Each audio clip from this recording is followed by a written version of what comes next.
Сегодня и завтра в КРСУ в Киевском доме будут представлены программы сразу нескольких российских регионов. Почему здесь было сказано. Это редкая возможность увидеть реальную картину и профессии востребованы, какие условия предлагают регионы, какие меры поддержки существуют, какие перспективы открываются участникам программы.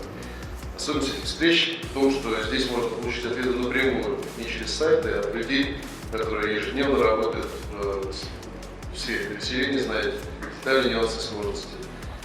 И для КРСУ очень важно и почетно быть пространством для таких диалогов.